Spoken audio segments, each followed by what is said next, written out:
Olá, pessoal, seguidores do nosso canal. Lucas, tudo bem? Tudo bom, Cláudia? Tudo bom, André? Tudo de Olá, bem. tudo bem, gente? Boa tarde. Pessoal, nós estamos hoje com um convidado muito especial. Agradeço muito o aceite do nosso convite, professor André, por participar dessa entrevista hoje. E o professor André é André Viana Dantas, ele é doutor em Serviço Social pela Universidade Federal do Rio de Janeiro. Ele também possui mestrado em Memória Social pela Universidade Federal do Estado do Rio de Janeiro também, e graduação em História pela Universidade Federal Fluminense. Hoje, ele é professor de História de Laboratório de Formação Geral na Educação Básica, professor credenciado no programa de mestrado em Educação Profissional em Saúde, na Fiocruz, né, professor? Isso, na Escola Politécnica, que é uma unidade da Fiocruz. Joia. E ele também tem experiência na área de História Contemporânea, atuando principalmente nos temas Estado, democracia, pensamento social brasileiro e reforma sanitária, e também é autor do livro Do Socialismo à Democracia, Tática e Estratégia na Reforma Sanitária Brasileira. Parabéns, professor, pelo seu trabalho, pela sua linha de pesquisa. E hoje nós vamos conversar a respeito de um artigo fantástico. Foi publicado quando, professor? A data de... Foi em maio, eu não tenho o dia, eu não tenho, mas foi meados de maio agora. Na revista lá da Escola Politécnica, é bem fresquinho. Na revista que nós editamos na Escola Politécnica, Trabalho, Educação e Saúde. Joia. E o tema, né, o título do artigo, lembrando que o link do artigo vai ficar disponível na descrição desse vídeo de hoje, que é Coronavírus, o pedagogo da catástrofe, lições sobre o SUS e a relação entre político e privado. Quando eu vi teu artigo, fiquei muito curiosa em ler e achei fantástico, professor. Então, já vou lançar a primeira pergunta, pode ser? Ok, vamos lá. Vamos lá. O SUS, professor, dentro da filosofia e até na sua fala, né, do artigo, ele é visto como um sistema integrado, único, gratuito, público e universal. Isso ele se apresenta dessa maneira formal, né, como o projeto do SUS, né? Sim. A pandemia, o senhor acha que veio a demonstrar que o que está em projeto não é factível? Então, vamos lá. Bom, primeiro, queria agradecer muito o convite, viu, Cláudia, Lucas. Assim, então, não conhecia a iniciativa de vocês, conhecia a partir do convite. Então, gostei muito do trabalho que vocês vêm desenvolvendo. Então, vida longa para o Ler Ciência e para a atividade, né, que vocês desempenham com tanta excelência. Bom, vamos lá. Veja, o que determina, né, no meu modo de entender, né, o que determina que uma política social da envergadura do SUS seja factível ou não, né, para usar o termo que você utilizou, é a luta social, né? É a luta, digamos assim, da classe fundamental que vive do seu próprio trabalho, somos nós, trabalhadores, né, contra a classe que, digamos assim, se apropria do nosso trabalho, né? Que a gente chama tecnicamente de burguesia, né? A classe dominante. O que define a factibilidade, portanto, de uma política social, seja ela, né, de grande envergadura ou não, mas sobretudo de grande envergadura, é a temperatura da luta social que se produz numa determinada conjuntura, né? Não é coincidência que o SUS, com todas as contradições que ele tem, você já apontou algumas na sua fala, não é coincidência que ele tenha nascido exatamente de um período de forte luta social no Brasil, né? Que se dá a retomada, digamos assim, a partir de finais dos anos 60, anos 70, né? Na luta contra a ditadura empresarial militar, né? E que vai desdobrar num conjunto de instrumentos e de ferramentas da classe trabalhadora que foram e ainda são, né, estão em disputa, bastante importantes para a sua história, como, por exemplo, o Partido dos Trabalhadores, né, como a Central Única dos Trabalhadores, que chegou a ser, não sei se ainda é, mas a maior central sindical da América Latina, né? Esses partidos, esses sindicatos, essas centrais, não nascem do nada, eles nascem de acúmulo de forças de luta social. Bom, portanto, o SUS é filho de luta social. Agora, a luta social ela não se dá num espaço de harmonia, senão não seria luta, né? Os interesses do capital estão também sempre presentes, porque, afinal de contas, vivemos em sociedades capitalistas, onde, né, o desejo e a busca pelo lucro se dá superando, digamos assim, o atendimento às necessidades humanas, né? O que varia é a escala em que essa superação se dá de sociedade para sociedade, mas se é capitalista, supera, né? Portanto, o SUS carrega contradições na sua história, contradições que são fruto dessa luta entre classes, né? Embora o SUS no nome se diga único, né, e se pretenda universal, integrado, na prática ele nunca conseguiu ser, né? Por conta da presença dos interesses privados no campo da saúde. André, então isso significa que o SUS fracassou, que o SUS não deu certo? Não, o SUS é uma conquista tremenda da classe trabalhadora, né, no Brasil, tremenda, tremenda, sem tamanho. Agora, isso não quer dizer que ela não conviva com contradições, né? O que a pandemia agora, digamos assim, coloca de forma ainda mais evidente e de forma catastrófica, a gente podia dar um exemplo, né? Que é a questão dos leitos de UTI, né? Que agora, com a redução, né, da média das mortes, da contaminação, ao que parece tendencialmente, isso diminui um pouco em termos de evidência, mas foi bastante evidente ao longo desses meses, né? Digamos assim, a parte privada do SUS, né, tem uma capacidade instalada de leitos de UTI infinitamente maior do que o SUS público. No entanto, atende a uma parcela infinitamente menor do que o SUS público, né? Essa não é uma contradição apenas numérica, né? Existe uma lógica política que informa isso, e a lógica é a apropriação privada da riqueza que é socialmente produzida, né?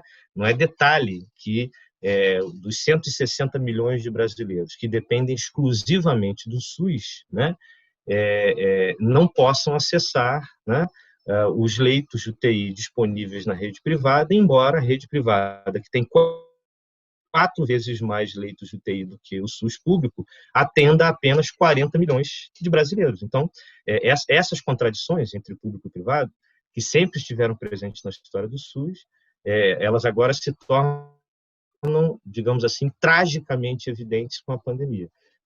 Esse um pouco a intenção desse artigo. Na verdade, assim, o projeto do SUS ele é maravilhoso.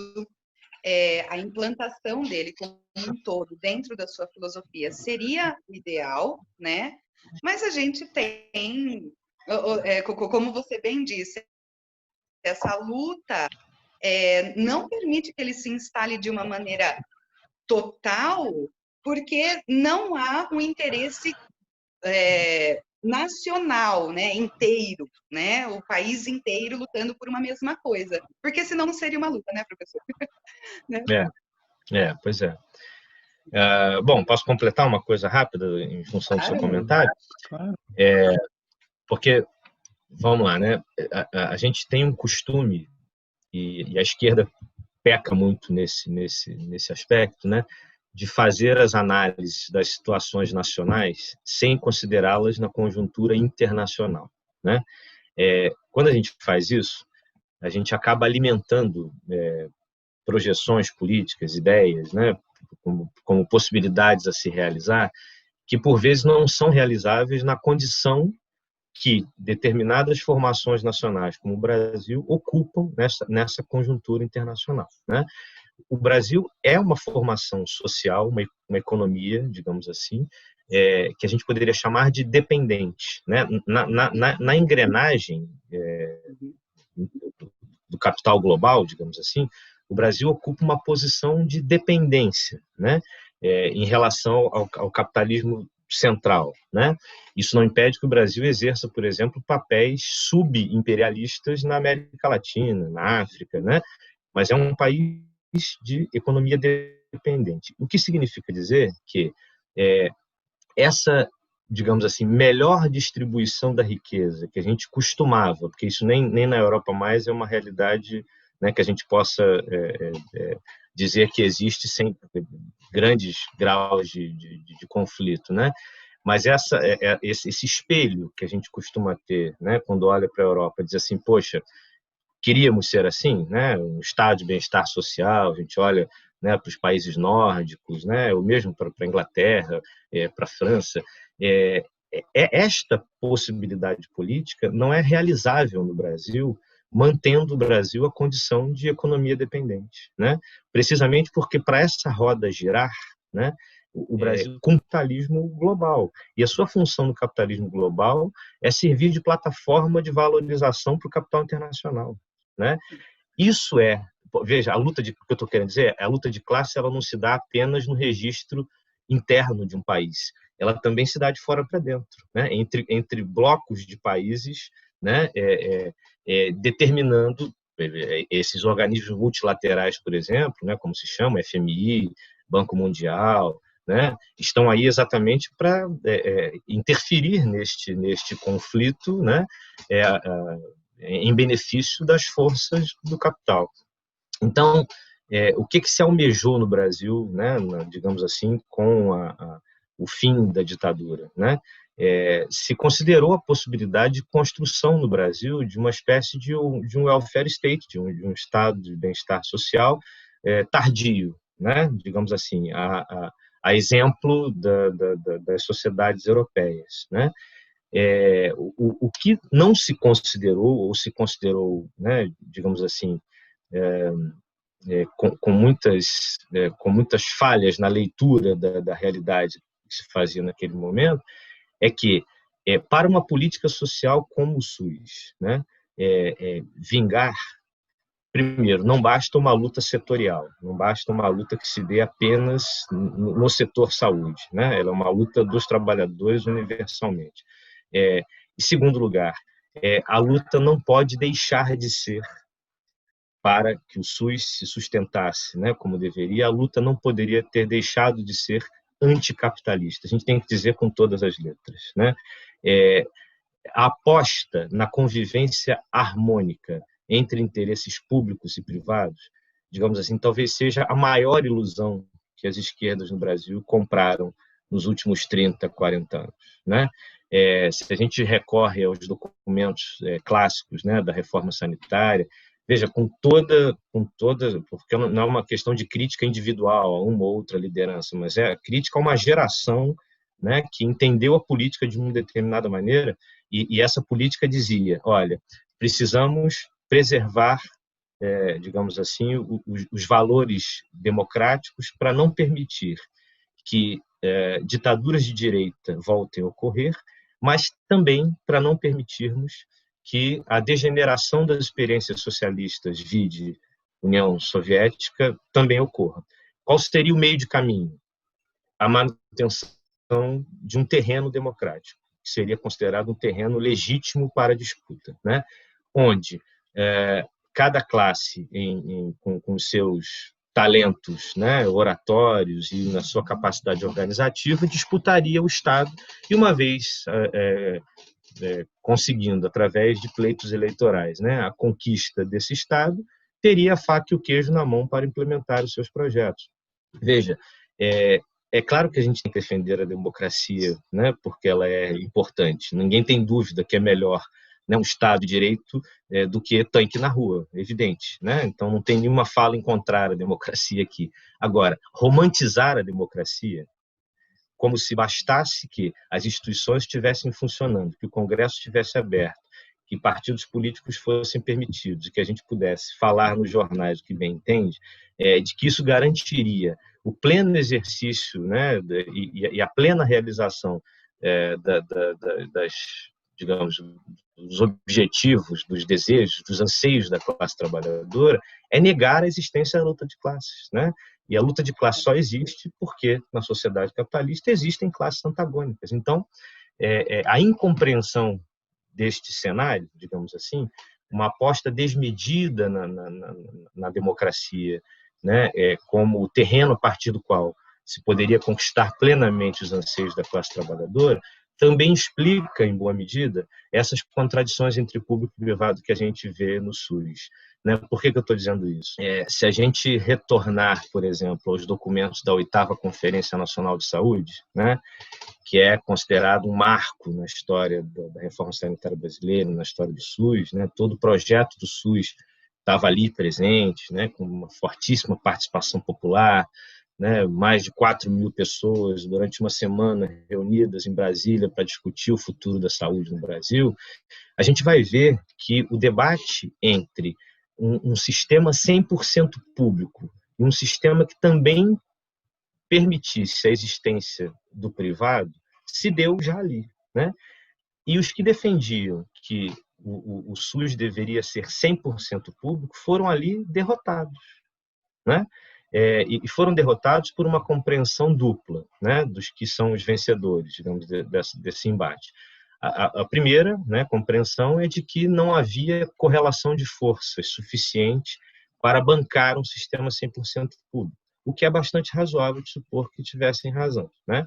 Embora, na estratégia política, né, em geral, a gente nunca pede exatamente apenas o que quer, né? Os sindicatos pedem 100 para ganhar 50, né? Assim, não sei por que ali acharam que seria diferente, né? Então, poderia ter reivindicado o sistema 100% público, mesmo que não fosse para ficar com 100% público. Agora, a segunda coisa é mais grave, né? A segunda coisa é mais grave. Se considerou que o retorno ao Estado democrático de direito, com as suas instituições funcionando e tudo mais, seria a garantia de um controle, a partir do Estado, das forças do capital na saúde.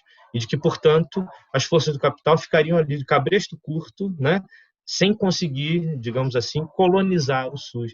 Isso é um ledo engano, né? Sempre foi. O Estado não controla o capital, né, assim, nessa dimensão, digamos assim, né? E o Estado nem é também uma entidade puramente administrativa que está lá acima dessa luta, acima do bem e do mal, não é. O Estado também tem conotação de classe, né? Assim, e a conotação de classe não é dos trabalhadores, é da burguesia. Então, isso por isso que eu iniciei falando que a gente precisa pensar na história do SUS considerando elementos que estão também na sua origem, embora as contradições agora estejam ainda mais reveladas, né? As apostas políticas que foram feitas ao longo desses últimos 30, 40 anos também explicam, em boa medida, as contradições que nós vivemos hoje entre público e privado. Bom, então, incrivelmente, a gente tem a ideia de que o SUS vem dando suporte a respeito, assim, do monitoramento da pandemia. Você acredita que a filosofia do SUS, no geral, ainda a filosofia inicial pode ser resgatada ainda em algum momento com o apoio do governo? Seria de interesse geral que isso acontecesse, considerando a população também? Uhum. Então, pois eu não apostaria nunca, né, na dita vontade política dos governos, né? Existe entre as lideranças, que até hoje são nomes muito importantes, né, na história da reforma sanitária, uma cantinela que eles vivem repetindo, né, assim, dizendo, porque nunca houve vontade política de implementar o SUS, nenhum governo se comprometeu de fato a implementar. Como se fosse uma questão moral, sabe assim, que a gente pudesse cobrar moralmente de cada governante, você não faltou com a sua tarefa, você não, né? A questão não é moral, sabe? A questão está nas relações entre as classes, né? E os governos não são isentos dessas relações, né? Então, veja, eu não acho que a gente possa apontar isto para um governo ou outro, né? Embora os governos também possam, né? E a gente vê isso concretamente, piorar muito uma situação ou piorar pouco, né?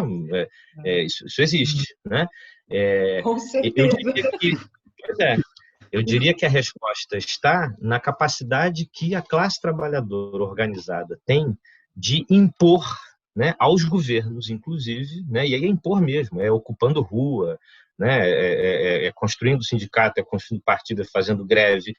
São as formas de luta social que a classe trabalhadora inventou há mais de 200 anos, né? Assim, então, a gente não tem como ficar reinventando a roda, por mais que possa fazer ajustes aqui e ali. São as mesmas ferramentas. Então, quando a classe trabalhadora consegue impor, né, aos governos e às classes dominantes a sua força, né, ela consegue conquistas, né? Quando ela recua, também recua o avanço civilizatório que ela conseguiu. Veja, do mesmo modo que não é coincidência que o SUS seja produto de luta social, não é coincidência que o SUS seja mais fortemente atacado quando essa luta social reflui, como é o caso de agora, né? Sim. Então, de agora e que não vem de agora, mas, digamos assim, desde a grande crise da classe trabalhadora na virada dos anos 80 para os 90, né? E aí, em plano mundial, com a desarticulação e o fim do que se chama de bloco soviético, né? Que era, digamos assim, uma faca no pescoço do bloco capitalista, né? Que não podia dar passos muito largos, porque tinha um inimigo evidente ali. Então, isso determinava uma contenção no avanço das forças do capital, sem dúvida alguma. Com todas as críticas que a gente possa fazer, a degeneração autoritária das experiências socialistas, não tem nenhum problema com isso, posso fazê-las tranquilamente, mas que servia de obstáculo à expansão da força do capital, não tem dúvida, né? Então, com o fim do bloco soviético, no Brasil especialmente, com o refluxo dessa força de luta, né, que é autora do SUS, digamos assim, os anos 90 são aterradores no sentido negativo, né, para nós. Então, não é coincidência, né, que os ataques ao SUS se deem exatamente no momento desse refluxo. Então, assim, pensando, para chegar na pergunta do Lucas, né, pensando no desenho do SUS, o desenho é muito bom, né, porque ele foi desenhado por quem conhecia a saúde, né, e isso é um mérito que não pode ser tirado das lideranças da reforma sanitária, porque de fato sabem do que estão falando, né. Agora, a implementação desse desenho, né, envolve esta luta política que impõe, né, às classes dominantes um recuo para o canto do ringue, né, porque um desenho como esse, universal como tal, ele só pode acontecer, né, com recursos suficientes para tanto, né? E a história do SUS, desde o seu início, é uma história de subfinanciamento, né? Então, nós nunca chegamos à média, né, de gastos públicos, né, que são os gastos que saem da conta do governo, com saúde na relação com o PIB, né, nunca chegamos perto, nem na metade, né, do que a média que se dá em países que têm sistemas universais em outras partes do mundo, né? De 2016 para cá, né, com a famigerada emenda constitucional 95, que impõe, né, o teto de gastos e tudo mais, o SUS muda de qualidade negativamente, né, do que se chama do subfinanciamento para o que se chama de desfinanciamento, porque aí não é mais assim correr atrás do rabo, né? É o corpo seguir e o rabo ficar, né? Porque daqui para diante as demandas vão aumentar, o orçamento vai aumentar, mas o orçamento do SUS não acompanhará o aumento geral do orçamento, né? É o que determina a emenda constitucional 95. E diga-se de passagem, nota de rodapé, não é por coincidência, né, que essa mesma emenda 95 não restrinja da mesma forma, né, os recursos que são destinados ao pagamento de juros da dívida, né, que é a grande ciranda financeira que enche os bolsos do sistema financeiro e tudo mais. Então, para a gente perceber como as leis não são isentas dessa luta entre classes, né? Então, mas então, Lucas, sendo direto agora, o desenho é ótimo, o SUS poderia ser implementado e pleno, né? Assim, agora, o que define isto, né, é a luta que a classe trabalhadora consegue impor, né? A luta e a derrota que ela consegue impor aos seus contrários, né? Ou seja, aos donos do dinheiro, né, à classe dominante. Sem luta social, só com abaixo-assinado, lobby no Congresso, manifestação em rede social, o SUS continuará sendo desfinanciado até, né, a míngua, né, porque não tem mágica, né, para que a gente produza conquistas a não ser com luta social. Não há na história nenhuma experiência que nos autorize a dizer, né, que um povo conquistou avanços civilizatórios imensos apenas, né, dizendo o que queria amigavelmente, sem ocupar a rua, sem fazer protestos, sem greve, né? Os abaixo-assinados vêm como adicional, eles não podem ser o fundamento da luta social, entendeu? Então, não sei se respondi, Lucas. É isso, perfeito. E nesse contexto ainda, professor, falando da luta da classe social e a pandemia trouxe, né? Ela só não demonstrou a fragilidade do SUS, né? É uma visão assim, eu brinco que é assim, todo mundo via, mas não queria enxergar, né? A desigualdade social até do nosso próprio país, né?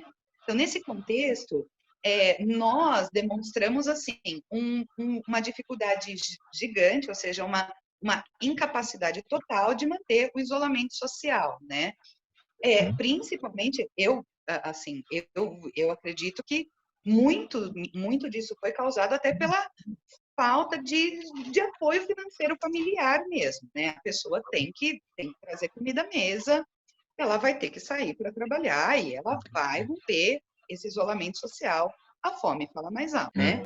Mas houve um tempo, né, desde o início da pandemia até agora, que o SUS, nas grandes cidades, ele conseguiu, assim, o sistema público de saúde, ele conseguiu um pouco se estruturar para o avanço desse número gigante de contaminados, né? Feito isso, não houve fila em hospital, você não vê as pessoas mais nas calçadas. Então, quando o número começa a cair e o atendimento começa a ser feito, a população acaba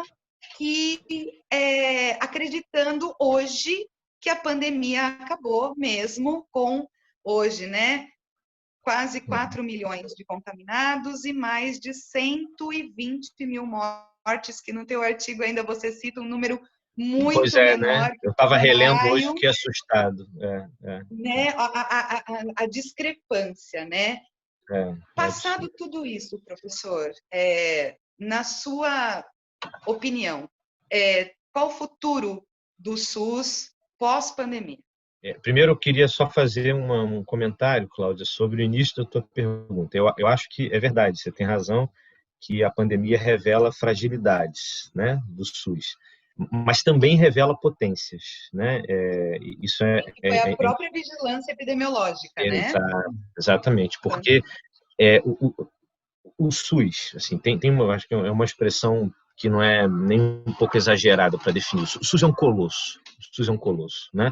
Existe um documento recente que foi preparado para a 16ª Conferência Nacional de Saúde, preparado pelo Conselho Nacional de Saúde, que está disponível lá na página do Conselho Nacional de Saúde, que eles fazem, digamos assim, um consolidado, né, para mostrar o que é esse colosso.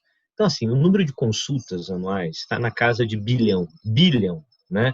O número de exames na casa de milhão, o número de transplantes na casa de... Então, assim, é um colosso, com todas as contradições. O que a luta social dos anos 60 e 70 e parte do 80 conseguiu produzir em termos de SUS é uma conquista imensa, né? E é essa conquista que aparece em momentos como esse, né? Para apresentar o que consegue, mesmo subfinanciada e desfinanciada, e sugerir o que conseguiria se assim não fosse, né? Porque toda a reunião de dados, por exemplo, veja, e com toda a subnotificação, com todo o trabalho na contramão, né, que o próprio Ministério da Saúde, em boa parte do tempo, né, feita a exceção ali para o período do Mandetta, né, que tinha contradições, mas assim não era um ministério que pudesse chamar de irracional, né, como depois tornou-se, né, Então, mesmo com todo o trabalho na contramão feito pelo próprio governo federal, quem consegue dar a resposta, por mínima que seja, e nem foi tão mínima assim, né, às questões imensas que a pandemia promoveu, é a parte pública do SUS e não a saúde privada, né? Então, é um dado muito interessante, porque existe um debate também, um certo lamento assim, né, das lideranças do movimento sanitário, que apontam, né, o desmonte do SUS, que já vem de algum tempo, e eles reputam esse desmonte ao fato de não haver no Brasil, né, digamos assim, uma luta social forte pela saúde, né, específica da saúde, que seja setorial, né, como se identifica em outras partes do mundo, como, por exemplo, na Itália, se você pegar a reforma sanitária italiana, né, que deu também origem a um sistema público e tudo mais, como lá a coisa era diferente. Veja, isso é verdade, a constatação, embora eu não concorde com o diagnóstico, porque a luta setorial não se dá com essas fronteiras, assim, né? Então, o SUS é produto de conquista de luta social, independente da luta social ser mais ou menos forte no setor saúde, né? Digamos assim, talvez seja a confirmação do que eu lá no início, quando a gente conversava, eu estava dizendo sobre a necessidade de que as lutas não sejam setoriais, porque elas não se esgotam no setor, né? A gente não pode dizer que o SUS é uma demanda apenas do setor saúde, ele afeta todos os âmbitos da vida social, né? Então, assim, eu estou tentando não me repetir, mas não tem jeito. O futuro do SUS no pós-pandemia, eu acho que tem assim um fruto do que aconteceu agora, né? Se a gente pode dizer que há fruto, né, diante de uma catástrofe do tamanho que a gente vive, né? Eu acho que um fruto importante que a gente pode tentar colher, porque ele não é óbvio, ele não está dado, a gente precisa construir isso também na luta social, que é de, digamos assim, reforçar a luta específica pelo SUS, né? É comum se dizer que as pessoas não conhecem o SUS. Isso não é verdade. Conhecem bem. Talvez não tenham tido a dimensão da sua importância, né? E acho que a pandemia pode ajudar nessa compreensão.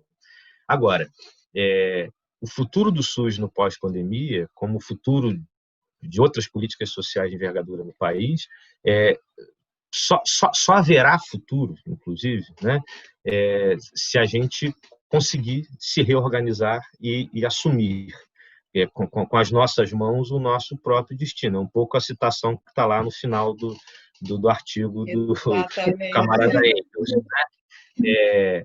Porque, veja, uma luta política que se constrói nos últimos 30, 40 anos, né, que privilegia seguidamente a luta pela via institucional, né, como quem diz, olha, não adianta ir para a rua, é besteira fazer greve, para que se mobilizar? Vamos para o Congresso, façamos lobbies lá dentro, abaixo-assinados, né, façamos a eleição de parlamentares.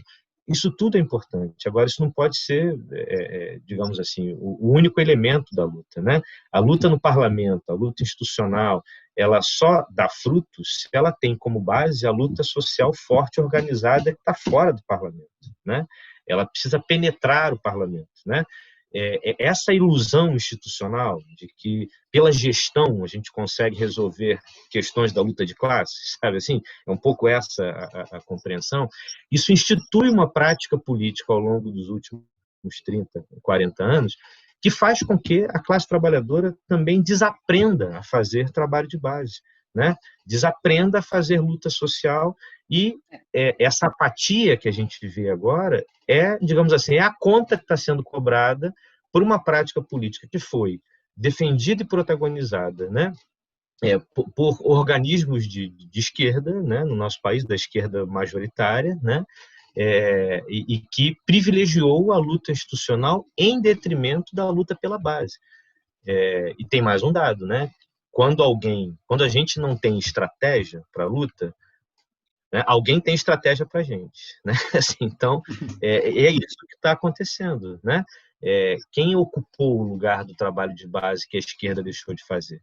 As igrejas neopentecostais, né, que fazem um excelente trabalho de base, mas que é um trabalho de base que caminha absolutamente na contramão do que, claro, há exceções, né, mas assim, na média, na contramão do que a gente pressupõe, inclusive no que diz respeito à afirmação da ciência como um conhecimento válido, né, assim, para governar a vida social, né, digamos assim. Os movimentos anti-vacina estão aí, né, com toda a força. Né? Então, respondi? E isso já dá brecha até para a pergunta do Lucas, né? Que a gente isso aí. Então, a gente vê esse número crescente de pessoas com essas ideias conspiratórias, esses movimentos anti-vacina e uma série de outras negações científicas, né? E a gente sabe que o SUS seria uma referência mundial no sistema de imunização. Ele tem um bom trabalho nesse sentido, um ótimo trabalho. A gente tem que sempre exaltar, né? Mas é assim, não basta a gente oferecer a vacina, ter a vacina disponível no SUS. O pessoal precisa ser imunizado, o pessoal precisa tomar a vacina. Recentemente houve uma fala bastante importante do governo que minimiza a obrigatoriedade da vacina. Não é uma questão só de obrigatoriedade, mas assim, isso não diminui talvez a eficácia do programa de vacinação? Será que isso não põe em xeque a ideia de vacinar e de ter uma terapia preventiva? E também a gente gostaria de saber a sua opinião nesse sentido. A gente poderia fazer um paralelo histórico e comparar esse momento com o que a gente já conhece, um episódio antigo da Revolta da Revolta Vacina. Não, muito, muito bacana a sua pergunta. Primeiro, assim, eu diria que o governo, a declaração do governo, e é do governo mesmo, porque não é só do presidente, né? A SECOM depois, a Secretaria de Comunicação da Presidência, referendou, né, a declaração do Bolsonaro. Então, é mais do que apenas ameniza, né? Diz com todas as letras que ninguém pode ser obrigado a tomar a vacina. Não, então assim, você tem sua pergunta já vem com a resposta, né? Você tem toda a razão do ponto de vista epidemiológico, você tem toda a razão, né? Assim, porque pelas pesquisas mais recentes, assim, o índice de pessoas, digamos assim, que se negaria a tomar vacina, é claro que essas pesquisas são por amostragem, tem todas as, né, os riscos de imprecisão, mas são metodologias que mais ou menos consagradas e que a gente vem, né, utilizando como dados confiáveis, ou minimamente confiáveis. Então, o índice de pessoas que hoje dizem que se negariam a tomar vacina está batendo a casa dos 10%. Né? Isso em termos numéricos, suficiente para pôr em xeque a imunização, do ponto de vista epidemiológico. Né? Portanto, é um problemão que nós temos. Né? A gente está numa quadra histórica, assim, isso não acontece só no Brasil, de uma produção de irracionalismo, né? É uma negação mesmo do discurso científico, digamos assim, é uma combinação trágica, né, do negacionismo científico com a crítica da modernidade que a pós-modernidade vem fazendo desde os anos 80, né, digamos assim, né? Esse caldo, né, claro, e temperado com requinte pela crise estrutural que o capital vive hoje no mundo, né? Então, com ampliação de índices de desemprego, de recuo civilizatório, de ampliação da fome. Então, diante da extrema dificuldade, né, do aumento da violência de Estado, né, diante da extrema dificuldade que as populações no mundo hoje, né, têm vivido, esse caldo acaba se conformando numa produção de irracionalismos, de recusa da ciência, como se a recusa da ciência fosse a recusa de tudo de ruim que até agora se produziu neste mundo, né? Tem outros elementos dessa recusa, né, que são, digamos assim, de frações, né, do que a gente chamaria aí de classe média, que não são propriamente os que mais sofrem, né, com a crise econômica, na comparação com os que estão na linha de miséria, na linha de pobreza, mas que têm sofrido também um achatamento do seu poder aquisitivo. E a classe média, isso é uma avaliação sociológica, isso é consagrado na sociologia, então não sou eu apenas que estou dizendo, a classe média é oscilante, né? Assim, ela oscila à direita e à esquerda ao bel prazer, digamos assim, das condições da economia, quando avança ou quando recua também o seu poder de compra. E a classe média é a tal formadora de opinião, né? São os que estão também escrevendo em jornais, que estão produzindo jornais, viu? E esse caldo, né, digamos assim, é o que a gente tem presenciado no cotidiano.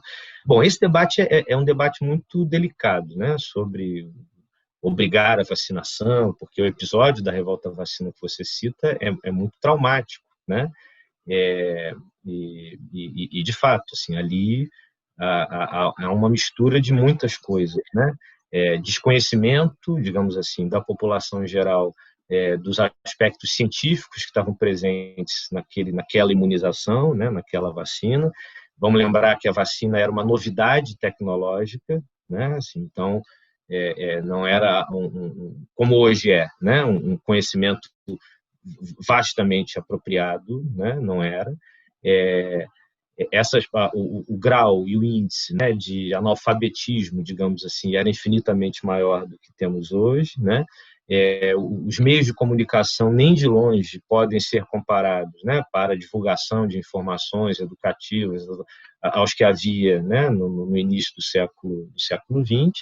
E, por último, mas não menos importante, o projeto autoritário, né, digamos assim, que aquela classe dominante da virada do século XIX para o XX implementava no Brasil, e com destaque para a capital, que era o Rio de Janeiro, passava pela necessidade de limpar, digamos assim, né, o centro da cidade, para que os negócios pudessem fluir, especialmente os negócios que se faziam com comerciantes estrangeiros, com países outros, né, através do Porto do Rio. Isso tudo misturado significa dizer o seguinte: não havia naquelas autoridades ali do início do século XX nenhuma pretensão de uma política educativa daquela população para mostrar, esclarecer, né, e apresentar a novidade científica, né, e os ganhos que aquilo poderia trazer. Nenhum. O projeto autoritário se manifestou desde sempre em tudo e também na aplicação da vacina, né, em caráter obrigatório. Do ponto de vista técnico, né, assim, se você me pergunta, mas respeitar o direito do indivíduo de não querer a vacina era legítimo, né, ou é legítimo? Do ponto de vista epidemiológico, não é, porque a gente está tratando de doenças infecto-contagiosas, assim, né, assim, que se um não estiver imunizado, ele põe em risco um conjunto de outras pessoas que, em progressão geométrica, vão colocando outras pessoas também em risco, né? Isso serviria se a gente vivesse lá em meados de 1500 ainda, né, onde não existiam conglomerados urbanos, né, que você não teria uma responsabilidade social, uma consciência coletiva, né, André? Exatamente. E aí, inclusive, possivelmente possivelmente não, certamente essas epidemias sobretudo pandemias, tinham muito menos chance de se dar, porque as cidades não tinham o mesmo grau de aglomeração, né? As pessoas não viviam juntas, apertadas, como hoje, né? Nas megalópolis, que nem existiam na época. Então, de fato, era outra conjuntura. Hoje a gente vive um avesso, né? Pelo absurdo, né? Então, justamente o governo, né, digamos assim, que deveria ser, né, um dos guardiões, digamos assim, né, do discurso científico, porque é responsável por implementação de políticas públicas, né, faz declarações no sentido do negacionismo, né, que apontam para o respeito, digamos assim, a uma individualidade, mas um respeito a uma individualidade que põe em risco o conjunto da população, né?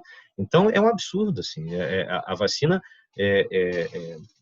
né? Se quando vingar, as perspectivas mais otimistas falam aí da virada do ano em janeiro.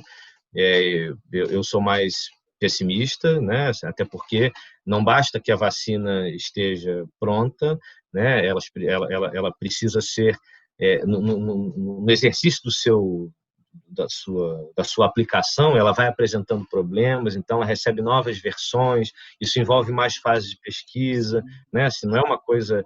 Então, acho que em função da paura, né, justificável que está todo mundo vivendo, e também dos interesses econômicos dos laboratórios, né, de abocanhar orçamentos públicos, né, de estados inteiros que compraram aquelas quantidades imensas de vacina. Não, e veja, e também em função da disposição, do talento e da abnegação de vários pesquisadores e grupos de pesquisa acelerando o seu trabalho, né, com a melhor das boas intenções para tentar achar uma vacina, não é concebível, no meu modo de entender, que as pessoas possam escolher não tomar a vacina numa situação pandêmica, né?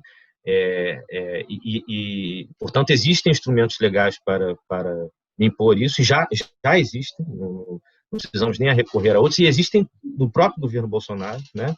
O próprio governo Bolsonaro, no início da pandemia, já estabeleceu decretos em que se fala da obrigatoriedade da vacina, né? Claro, se apela para a consciência cidadã, cívica, né?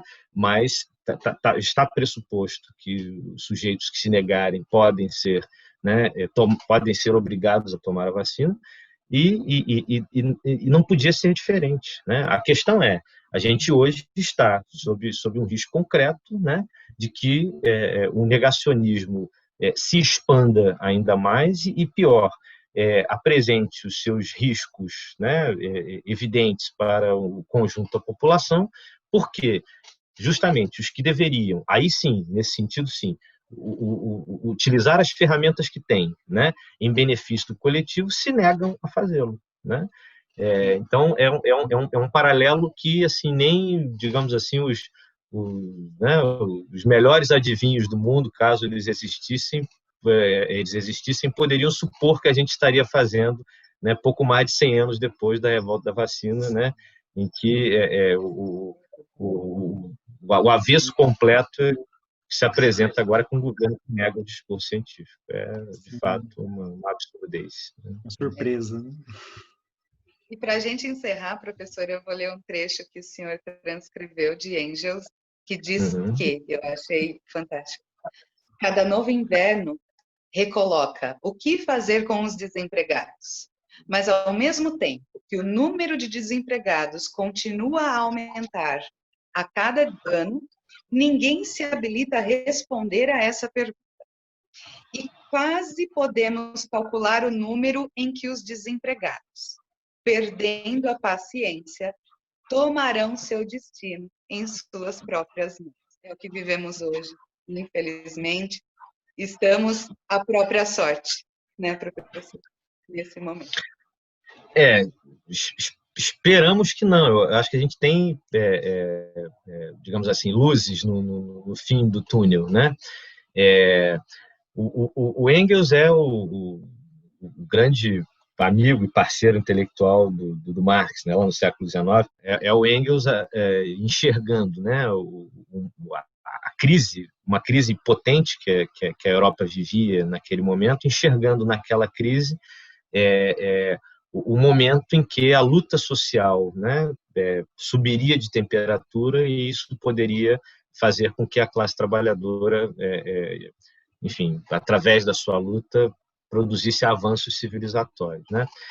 Isso é uma aposta, né? Porque é verdade, bom, se a gente analisa sociologicamente, é verdade que o agravamento das crises econômicas quase sempre traz a reboque, né, o aumento da temperatura da luta social, né? Porque, evidentemente, as pessoas não começam a viver pior do que viviam, e em vários desses casos, viver pior do que vivia é estar na linha de miséria, não fazer 3 refeições por dia, são coisas muito sérias, né? Então, as pessoas não passam por isso impunemente, né? Sem que algum grau de revolta contra essa situação se produza. O problema para nós que estamos considerando que a luta social é importante e é um caminho importante de conquistas civilizatórias, O problema é que não basta que haja crise e piora da vida econômica para que a luta social, né, se produza automaticamente, né? A classe trabalhadora, nesse movimento, precisa ou produzir, ou utilizar os que já tem, ou reativar instrumentos de luta que ela já utilizou em outros momentos. E o grande problema é que nós, né, e boa parte do mundo, mas a gente está falando de Brasil, digamos, a classe trabalhadora está um tanto desarmada agora, né? As suas ferramentas de luta estão enferrujadas, digamos assim. Não porque elas tenham enferrujado a despeito da nossa luta, porque elas se tornaram obsoletas. Assim, eu não estou fazendo aqui o mesmo discurso que muitos fazem, porque partido, sindicato já não presta mais, não é isso, né? O que eu estou dizendo nós abrimos mão, em boa medida, né, ao longo dos últimos 30, 40 anos, em função de uma luta que se privilegiou no plano institucional, nós abrimos mão das ferramentas de luta que, historicamente, construíram a força dos trabalhadores, né? A mobilização social, o trabalho de base, nas comunidades, nos bairros, nas favelas, no campo, né? Na fábrica, nos nossos trabalhos, de modo geral, nos nossos condomínios, onde quer que a gente atue, né? A gente abriu mão dessas ferramentas numa aposta de que a luta institucional bastaria votar a cada 2 anos que está tudo resolvido, né? Votar em bons candidatos também é importante, mas não basta, né? Portanto, a gente enferrujou por falta de uso esses instrumentos, né? E a gente está um tanto apatetado ainda, né?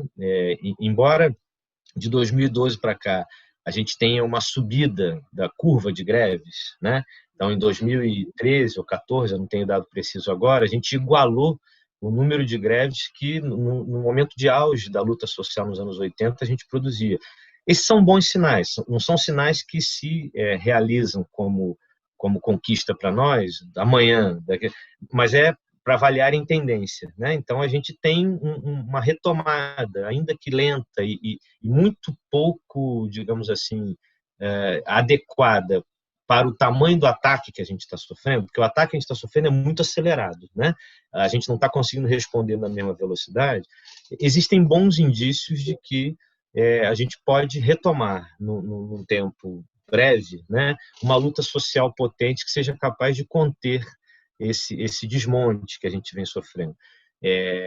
2013, me parece, foi uma explosão desse descontentamento, né, que poderia ter caminhado mais rapidamente para uma luta social mais potente, acabou que não foi exatamente isso, em parte aquele movimento está derrotado, mas é apenas em parte, no meu modo de entender. Acho que tem muita coisa que a gente ainda vai se aproveitar bem, né, de 2013, e a novidade mais alvissareira, me parece, assim, que é bem recente, recentíssima, é que as respostas também de mobilização social, né, para o regresso civilizatório, para a regressão civilizatória que a gente tem vivido, tem vindo, digamos assim, dos setores de onde talvez menos se esperasse, né? Dos trabalhadores informais, né? Que não têm carteira assinada, que não têm sindicato, né? Que vendem a sua força de trabalho para aplicativos. Então, a gente tem visto, mundo afora, greves de Uber, greves dos entregadores, a segunda greve nacional dos entregadores que a gente já viveu, né? Então, isso pode ser um indício de um processo de tomada de consciência, né, que está sempre na base de um processo de luta, né? Não é que a gente toma consciência antes e luta depois. Esses movimentos acontecem em consonância, né? A luta social produz consciência, a consciência produz mais luta e assim a classe trabalhadora se movimenta, né? Então, existem bons sinais. Agora, hoje, né, o cenário, evidentemente, não preciso nem dizer, é muito mais pessimista do que otimista, ainda que esses bons sinais possam indicar para nós que, pelo menos indicar para nós que, se não formos nós mesmos a tomar os destinos nas nossas mãos, né, não será de outra maneira que a gente deixará de, né, perder o SUS ou conterá os ataques, né, contra o SUS e retomará, digamos assim, um avanço civilizatório que a luta dos anos 60 e 70 e parte de 80 ajudou a produzir, né? Então, é por aí. Professor, não sei como lhe agradecer. Muitíssimo obrigada pela Imagina, entrevista. fico à disposição para É, conversarem. Foi ótimo, muito bom conversar com vocês. Obrigada, seu trabalho é muito importante. E, galera, fica a dica. O acesso desse artigo ele é feito de maneira gratuita. Lembrando que eu vou deixar o link para vocês na descrição do vídeo. E espero que vocês gostem. André, foi um prazer imenso. Agradeço muito, aceite. Agradeço pela entrevista. E sorte para todo mundo, né, André? Sorte para todo mundo. Posso só fazer uma divulgação rapidamente? Por favor, rápido. Porque somos uma instituição pública, né, e com compromisso com o público, então é importante que isso seja dito. Bom, a Fiocruz é muito grande, né? Ela está no Brasil inteiro, existem várias unidades que compõem essa instituição maior que a Fiocruz. Eu trabalho numa unidade chamada Escola Politécnica de Saúde Joaquim Venâncio, né? Nós produzimos muita coisa, né? Então, esse texto que você se refere, que eu escrevi, é uma das muitas produções que nós temos. E todas, sem exceção, estão disponíveis para acesso gratuito, inclusive download de livros inteiros que a gente produz na página da escola, tá? Então, se vocês entrarem lá, www.epsjv.fiocruz.br, tá? Vocês vão ter lá publicações, tudo que está lá e tudo que a gente produz vai para lá, pode ser baixado gratuitamente e acessado.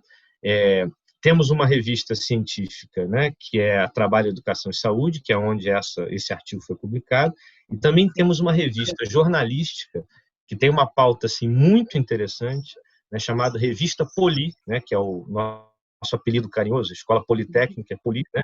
É a Revista Poli, que já tem, enfim, uma longa história, uma longa trajetória, e que ela é uma revista mensal e ela está disponível desde o seu número inicial até o que está sendo produzido agora, nesse momento, inteiramente lá também nessa página. Então, acessem e usufruam, porque é trabalho de qualidade feito no sentido do interesse público, que é a nossa tarefa, o nosso dever. Tá certo? Fantástico. Legal. Parabéns, que a gente tem esse acervo disponível, né? Sim. Muito bom. Tem muita coisa lá. Maravilha. Obrigado.